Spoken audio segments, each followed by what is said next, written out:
Salam sejahtera bagi kita semua. Om Swastiastu, Namo Buddhaya, salam kebajikan, Sri Mahajawata, dan Assalamualaikum warahmatullahi wabarakatuh. Saudara yang dikasihi Tuhan, sebagaimana yang saya janjikan pada video saya sebelumnya, saya akan kembali memberikan kesaksian betapa kejamnya si iblis menyiksa tubuh saya, menyiksa diri saya dengan merasuki tubuh saya selama 2 tahun berturut-turut tanpa henti. Dan bagaimana pula cara Tuhan Yesus menyelamatkan saya dari siksa iblis tersebut. Begini awalnya, saudara. Memang sejak remaja, saya sudah mengenal banyak dukun-dukun, kiai atau orang pintar, atau yang menurut istilah orang Jawa itu disebut orang yang mempunyai ilmu linuih. Orang yang mempunyai ilmu linuih tersebut adalah orang yang mempunyai ilmu kelebihan di bidang ilmu supranatural. Awalnya demikian, saudara. Di suatu hari di tahun 2006, saya datang ke seorang teman saya yang juga berprofesi sebagai dukun. Dan dia cukup dikenal di kalangan masyarakat sebagai dukun. Kemudian pada saat saya sudah sampai di rumahnya dan ngobrol-ngobrol bersama dukun tersebut, yang tidak perlu saya sebutkan namanya, dukun tersebut menyampaikan kepada saya minta tolong karena dia mempunyai banyak murid-murid yang belajar sama dia. Dia minta tolong karena selama ini dia menggunakan doa-doa lafalan yang ditulis dengan tangan oleh si dukun sendiri, kemudian diberikan kepada murid-muridnya. Atau si murid yang menulis dan sang dukun yang mengucapkan atau yang menyampaikan lafalan doa-doa tersebut. Sehingga dipandang oleh sang dukun, tulisan tangan tersebut dianggap kurang rajin dan terkadang juga sulit dibaca. Sehingga dia minta tolong kepada saya untuk ditik dengan menggunakan komputer karena dia tahu saya adalah seorang PNS yang dipastikan punya komputer di kantornya. Kemudian tawaran tersebut, saudara, saya terima tanpa basa-basi. Saya terima saja, ya silakan. Kemudian dukun menyerahkan kertas-kertas tulisan tangan yang ada padanya untuk diketik. Dan saya terima begitu saja. Kemudian besoknya saya bawa ke kantor. Dan setelah saya senggang dengan pekerjaan kantor saya, kemudian saya ketik tanpa memaknai isi dari doa tersebut. Saya ketik kata demi kata sampai selesai. Dan saya print out untuk bisa dibaca atau dikopi lebih lanjut oleh sang dukun. Namun saudara, ketika saya sudah berada di rumah, sudah pulang, di malam harinya, saya sangat merasa penasaran. Ketika saya sedang menonton TV, saya berpikir, saya telah menulis doa dari sang dukun tersebut, tapi saya tidak tahu isi dari doa tersebut atau makna dari doa tersebut. Sehingga saya merasa penasaran dan saya ambil kertas atau print out yang sudah saya bawa dari kantor tersebut tadi, yang sudah diketik dengan rapi. Saya bawa, saya masih tetap di depan TV, saya buka. Dan saya mencoba ingin tahu isi doa itu doa apa dan untuk apa. Namun betapa terkejutnya, saudara. Begitu saya baru membuka kertas tersebut dan baru membaca sedikit atasnya, ya kalau doa-doa di agama saya dulu, saya baru membaca Bismillah, langsung saya merasa tubuh saya dimasuki roh atau dimasuki makhluk gaib yang terasa luar biasa masuknya. Dia gedandul, seperti tubuh saya seperti berat sekali rasanya, ada roh yang masuk atau roh-roh halus atau mungkin jin atau apapun lah yang masuk ke tubuh saya. Dan setelah beberapa saat, anehnya si roh-roh ini atau makhluk gaib yang memasuki tubuh saya langsung bisa berkomunikasi dengan saya melalui mulut saya sendiri. Jadi saya punya kepribadian ganda. Mulut kadang saya pakai untuk kepentingan saya sendiri, dan dia dipakai juga untuk kepentingan makhluk gaib yang ada di dalam tubuh saya. Sehingga saat itu si makhluk gaib itu mengajak ngobrol dengan saya. Dan siapa makhluk gaib itu, saudara? Makhluk gaib yang masuk ke tubuh saya adalah makhluk gaib atau iblis yang telah bersekutu dengan saya selama ini.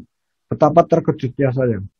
Dan pada waktu itu dia bicara terus, ngobrol terus dengan saya tentang harta karun dan janji memberikan kekayaan kepada diri saya. Dan untuk saudara ketahui bahwa yang namanya iblis, dia tidak pernah istirahat, jangankan tidur. 24 jam dia aktivitas mengganggu dalam tubuh saya. Itu saudara, dia selalu mengajak ngobrol. Dan ketika saya sudah mengantuk, ingin pergi tidur, dan saat-saat menjelang saya mau memasuki alam tidur, si iblis ini rupanya tidak rela, tidak membolehkan saya tidur. Tiba-tiba tubuh saya diangkat dari tempat tidur dan dijatuhkan kembali ke tempat tidur, sehingga saya terkaget luar biasa dan saya tidak bisa ngantuk lagi. Kemudian ketika saya ngantuk lagi, kepengen berangkat tidur, diulang terus seperti itu, sehingga saya tidak bisa tidur sama sekali, saudara. Dan untuk itu, saudara, sampai 5 hari lamanya saya tidak bisa tidur sama sekali karena diganggu oleh iblis terus. Setiap saya mau tidur, saya dibanting, mau tidur, saya diangkat, dibanting kembali. Sehingga saya memutuskan pada waktu itu, saudara, kalau begini saya harus pergi ke dokter untuk minta obat agar saya bisa tidur. Karena gangguan iblis ini luar biasa. Sehingga saya pergi ke dokter. Ya, masih di dokter tingkat puskesmas waktu itu. Kemudian saya sampaikan bahwa saya tidak bisa tidur begini, dan seterusnya. Dan diberikanlah obat, diantaranya obat untuk tidur. Tapi obat tersebut, saudara, tidak menolong sama sekali. Hanya yang sebelumnya saya kalau mau tidur diangkat dibanting, sekarang sudah berkurang. Tapi lain lagi cara mengganggu iblis itu kepada saya. Ketika saya mau berangkat tidur, sudah ngantuk dan mau memasuki alam tidur, perut saya seolah-olah ditarik kencang sampai sekencang-kencangnya. Dan perut saya menjadi keras. Dan karena saking kerasnya saya mengeluarkan suara ketika itu dengan hu, seperti itu. Setiap saya mau tidur pasti hu, karena perut saya ditarik kencang sekali seperti kram dan menjadi keras, saudara. Dan hal ini berjalan terus-menerus setiap hari, saudara. Setiap hari saya disiksa seperti itu, sehingga tidur sangat sulit. Namun sekarang sudah mending sedikit. Kalau pengantuk, saya tahan, saya lawan. Ya meskipun sehari hanya tidur 1 jam atau setengah jam, sudah bisa mulai tidur.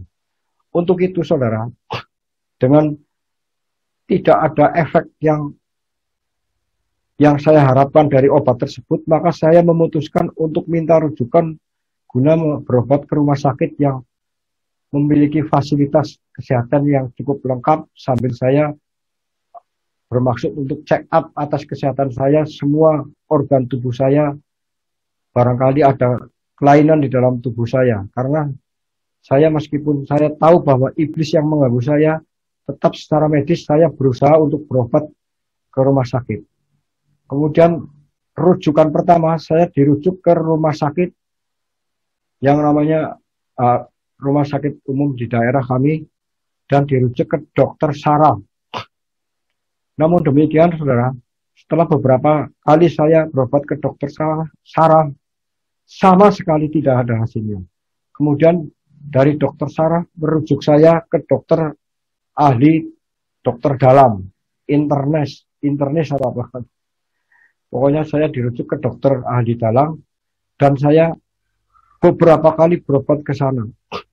Namun, saudara, obat yang diberikan oleh dokter, termasuk obat tidur yang katanya cukup berdosis tinggi, itu pun tidak mempan bagi saya, saudara. Iblis tetap bisa menyiksa saya, tetap selalu menyiksa saya ketika saya mau tidur. Dan iblis itu terus mengajak bicara dengan saya. Jadi saya, kalau orang lain melihat saya itu seperti orang sudah tidak waras, sering bicara sendiri, padahal saya itu sedang bicara dengan iblis yang ada di dalam tubuh saya, saudara. Kemudian saudara, setelah sekian kali saya berulang kali saya berobat ke dokter dalam, ternyata tidak ada kesembuhan sama sekali. Maka di suatu saat, saudara, ketika saya kembali berobat ke dokter penyakit dalam tersebut, saya biasa ke dokter ditemani dengan istri saya ikut masuk ke ruang dokter. Namun kali ini dokter penyakit dalam memohon izin kepada saya agar istri saya meninggalkan saya sendirian dengan dokter karena dokter akan bicara secara pribadi dengan saya. Setelah istri saya meninggalkan ruangan dokter, kemudian dokter bicara dengan saya dengan nada terbata-bata dan mohon maaf sebelumnya. Dia menyampaikan kepada saya begini, mohon maaf Bapak, sebetulnya Bapak ini orang sehat. Bapak ini tidak sakit. Kalau melihat hasil ronsen, hasil USG dan pemeriksaan yang lain, termasuk darah, urin, itu Bapak itu orang sehat. Jadi saya mohon maaf sudah tidak mampu memberikan obat-obat yang lebih tinggi dari yang saya berikan sekarang. Dan dokter itu bicara dengan saya dengan nada yang terbata-bata dan mata yang berkaca-kaca, bahkan dia sampai meneteskan air mata. Dia mengatakan begini, kalau Bapak tidak berkeberatan, Bapak sebaiknya pergi ke seorang kiai. Saya punya kenalan kiai di Solo. Bapak coba berobat ke sana. Nah, mendengar kata-kata itu saya harus pergi kiai ke Solo yang jaraknya juga cukup jauh dari tempat saya. Saya langsung menyampaikan kepada dokter begini, kalau begitu begini saja Pak Dokter, kalau panjenengan sudah tidak mampu mengobati saya, tolong saya dirujuk ke dokter jiwa. Barangkali saya di sana menemukan obat yang bisa menyembuhkan penyakit saya ini. Sang dokter tambah mukanya tambah bagaimana ya, kalau saya melihat dia berkaca-kaca dan meneteskan air mata. Dia mengatakan, aduh Pak, jangan pergi ke dokter jiwa, jangan, betul jangan Pak. Jangan sama sekali, saya tidak mau Bapak pergi ke sana. Terus saya menjawab lagi, ini kan permintaan pasien Pak Dokter, bukan kemauan panjenengan. Jadi Pak Dokter juga harus bersedia memberikan rujukan saya ke dokter jiwa. Akhirnya dokter penyakit dalam tersebut, ya oke lah Pak, tapi saya mohon maaf sebelumnya. Ini betul bukan kemauan saya untuk merujuk ke dokter jiwa, tapi atas kemauan Bapak sendiri loh Pak. Perlu diingat ya Pak, saya sekali lagi mohon maaf. Dan kemudian dokter itu memerintahkan pembantunya itu membuat rujukan ke dokter jiwa. Kemudian, saudara, beberapa hari berikutnya saya berobat ke dokter jiwa. Dan saya sampaikan kepada dokter jiwa tersebut apa adanya yang sedang saya alami. Dokter jiwa tersebut mengatakan bahwa Bapak merasa sering ketakutan ya Pak. Betul Pak, saya merasa ada roh jahat yang ada di dalam tubuh saya. Kemudian dokter tersebut menyampaikan bahwa itu yang namanya halusinasi atau apa itu. Tapi saya yang merasakan Pak Dokter. Tolong saya diobati bagaimana caranya. Barangkali otak saya yang sudah miring atau bagaimana Dok.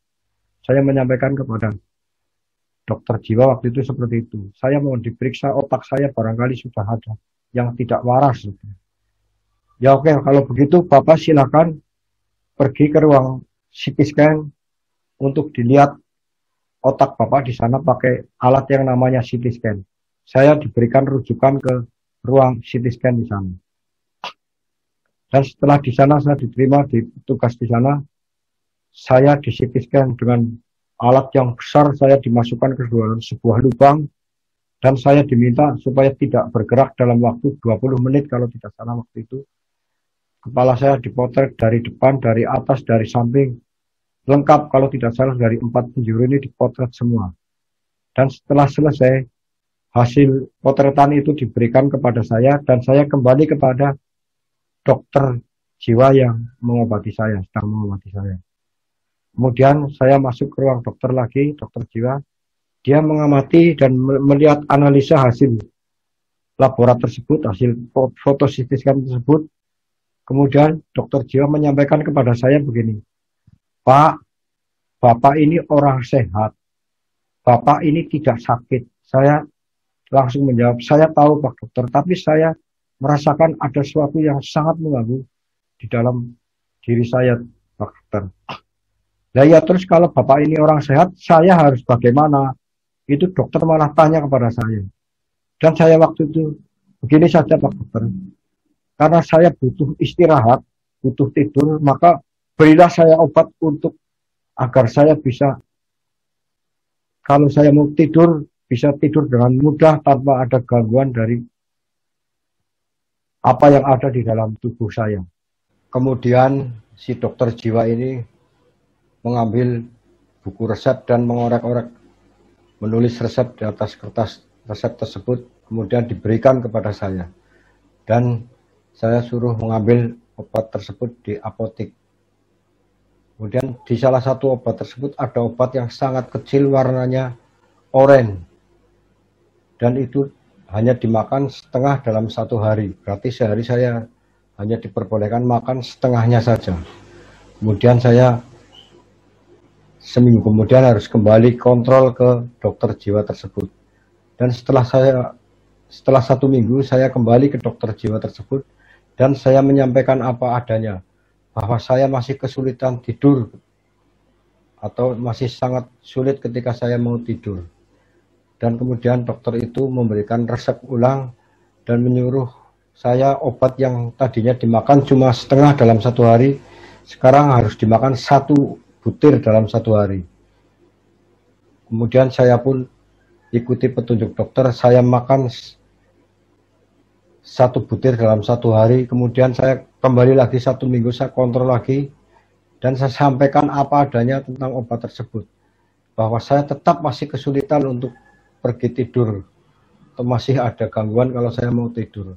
Lalu dokter memberikan resep lagi dan saya disuruh memakan atau minum obat yang sangat kecil tersebut sebanyak 3 kali dalam satu hari.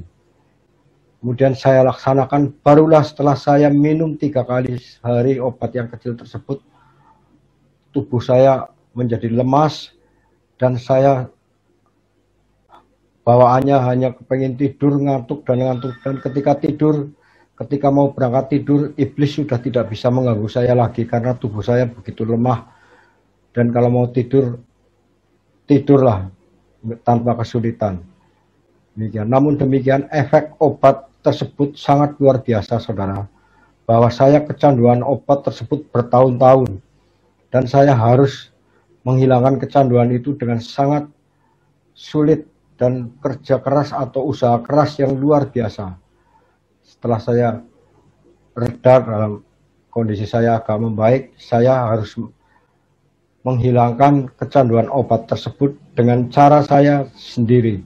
Sebagai contoh, saya sebelumnya minum 3 kali sehari, saya kurangi menjadi 2 kali sehari. Kemudian setelah agak aman, saya kurangi lagi 1 kali sehari. Kemudian saya kurangi lagi setengah kali sehari. Dan saya kurangi lagi menjadi setengah dalam waktu 2 hari. Kemudian 3 hari dan seperempatnya dan seterusnya sampai bisa hilang. Luar biasa obat tersebut. Efek sampingnya terhadap kecanduan di dalam tubuh saya. Kemudian saudara, ketika saya tidak tidur, bukannya saya tidak mendapat gangguan dari iblis. Iblis tetap mengganggu di dalam tubuh saya, menyiksa saya terus-menerus. Dan hari-hari saya hanya bisa merenung, menangis, diam, duduk, dan mengeluh kepada istri dan pada keluarga saya. Akhirnya, atas kesepakatan keluarga, pada suatu hari saya dibawa ke seorang kiai yang sudah sangat terkenal di kota kami, dengan maksud untuk minta diobati di sana. Kemudian saya dibawa ke tempatnya sang kiai tersebut. Lalu apa yang terjadi di sana saudara? Ketika saya masuk di rumah kiai tersebut dan sang kiai keluar, tiba-tiba iblis yang ada di tubuh saya mengamuk luar biasa, meronta-ronta mau memukuli kiai tersebut.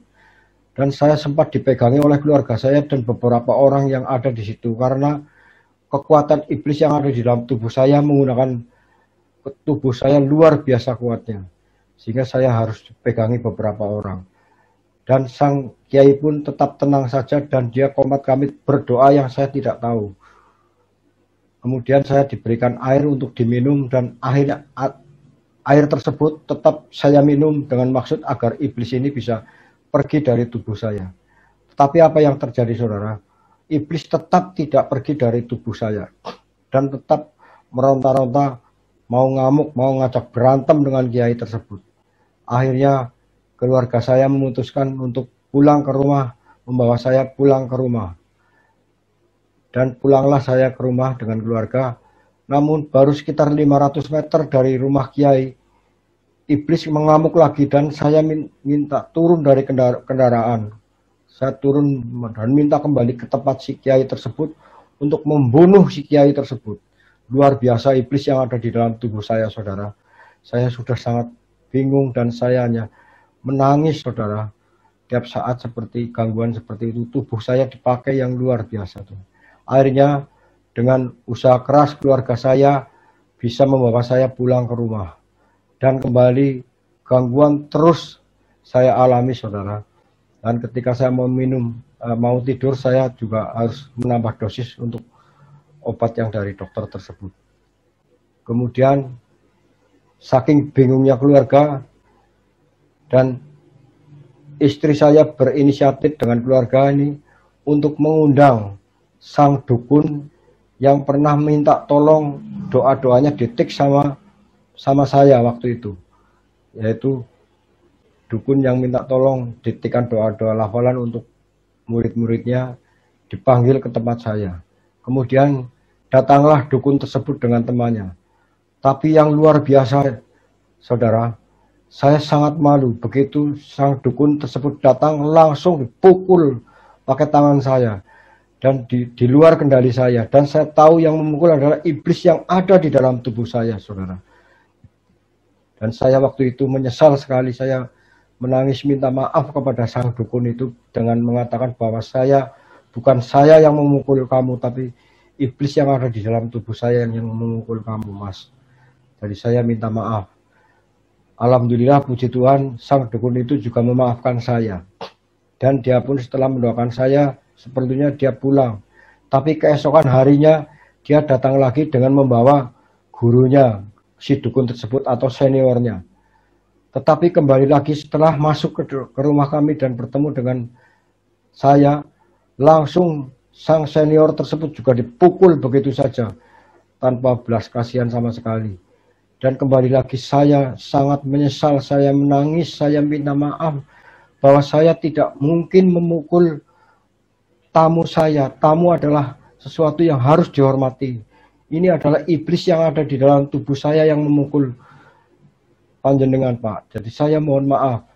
Dan kembali lagi saya minta maaf kepada dukun tersebut. Dukun itu juga minta maaf. Dan apa hasilnya? Tidak ada hasilnya sama sekali, saudara. Iblis tetaplah iblis. Ada, tetap mengganggu di dalam tubuh saya. Akhirnya saya dipanggilkan dukun lagi dari salah satu daerah di tempat kami yang katanya juga sudah luar biasa kekuatannya, keampuhannya. Namun kembali lagi setelah dukun tersebut masuk juga dipukul lagi oleh setan atau iblis yang ada di dalam tubuh saya. Namun kemudian saya minta maaf lagi dan dukun tersebut terus melafalkan doa-doa yang saya tidak tahu maknanya. Tapi tiba-tiba iblis bawaan si dukun tersebut masuk ke dalam tubuh saya dan berantemlah, bertempur keras dengan apa iblis yang ada di dalam tubuh saya sebelumnya.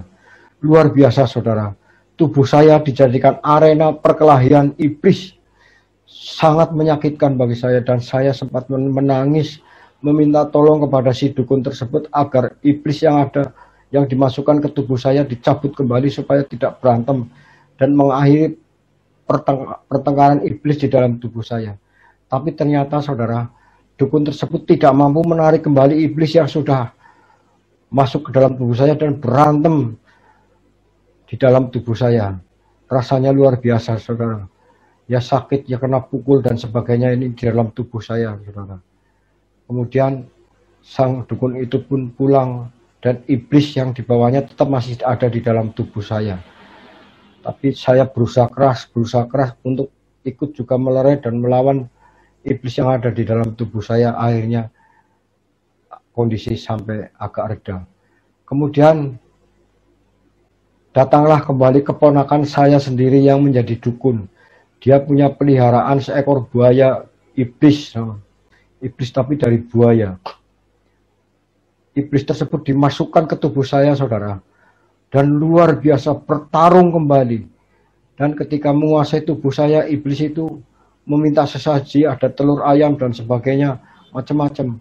Kemudian saya melalui tubuh saya merangkak menuju ke sesaji tersebut, yaitu ada telur mentah dan sebagainya, dimakan tanpa menggunakan tangan, langsung dikokop begini. Dikokop artinya di tempatnya itu langsung dimakan telur mentah, kayak apa rasanya. Padahal saya sendiri tidak doyan yang namanya jamu telur mentah, sehingga saya setelahnya menjadi mual dan sebagainya. Dan ternyata iblis ini pun tidak serta-merta bisa dikeluarkan dari tubuh saya. Dan sayalah yang harus berusaha sendiri melerai perkelahian dan supaya iblis ini keluar dari tubuh saya. Demikian, saudara. Siapapun dukun yang datang mengobati saya pasti akan dihajar mati-matian oleh si iblis ini melalui tubuh saya.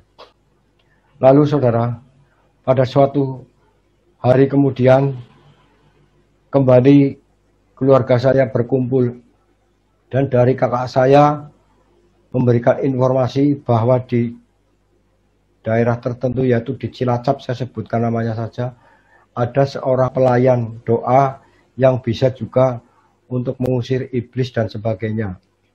Lalu keluarga saya sepakat saya untuk dibawa ke Cilacap.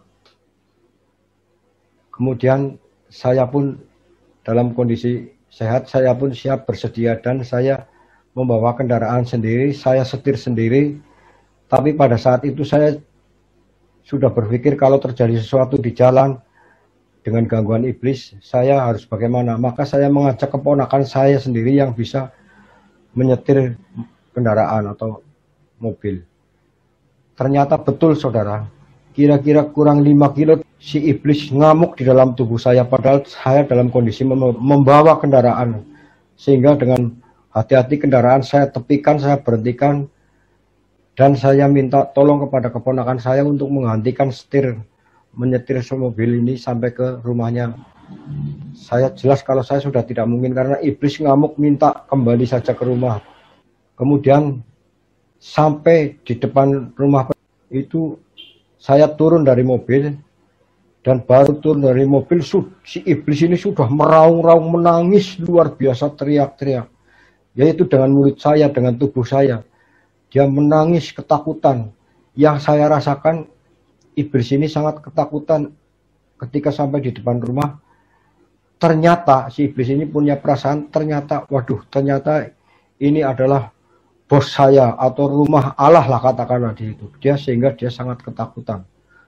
Setelah saya masuk ke rumah dalam keadaan masih menangis dan meraung-raung si iblis yang ada di dalam tubuh saya, maka yang bernama Bapak Sarkoro yang beralamat di Jalan Bromo, Cilacap, Jawa Tengah, ini segera menghubungi, menelpon teman-temannya satu persatu yang biasa dalam pelayanan tim. Mereka dipanggil satu persatu untuk memulai melayani saya. Dan setelah tim itu datang, awal pertama kali yang saya ingat, tim Pak Sarkoro bersama tim mulai melantunkan puji-pujian yang sangat luar biasa menurut saya, di mana iblis mendengar pujian tersebut, lagu-lagu pujian tersebut, iblis gemetar dan menangis berguling-guling ke tanah. Yang saya ingat adalah pujian lagu pujian yang berjudul Allah, kuasa Allah, apa judulnya apa ya? Yang begini. Allah kuasa melakukan segala perkara Allahku Maha Kuasa, Dia ciptakan seisi dunia, atur segala masa. Allahku Maha Kuasa, itu nama yang indah, nama Yesus. Itu nama yang indah dari surga, mulia timbang ragu diusirnya hati risau, dihiburnya nama Yesus yang indah dari surga. Demikian saudara, lagu yang saya dengar yang punya talenta atau kekuatan luar biasa, di mana setelah iblis mendengar lagu itu, dia menangis, dia sejadi-jadinya dan berguling-guling di tanah.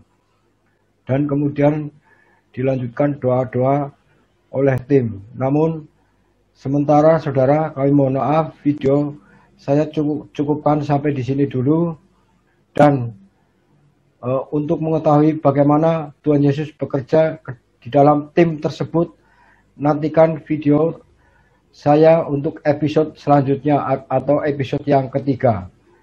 Dan apabila dalam penyampaian kesaksian kali ini ada tutur kata ataupun tutur bahasa yang kurang apik dan kurang berkenan di hati saudara-saudaraku semua, maka dengan segala kerendahan hati saya mohon maaf yang sebesar-besarnya. Terima kasih saudara. Apapun agamamu, Yesuslah Tuhanmu. Salam keselamatan, salam tanpa ragu. Tuhan Yesus memberkati. Amin.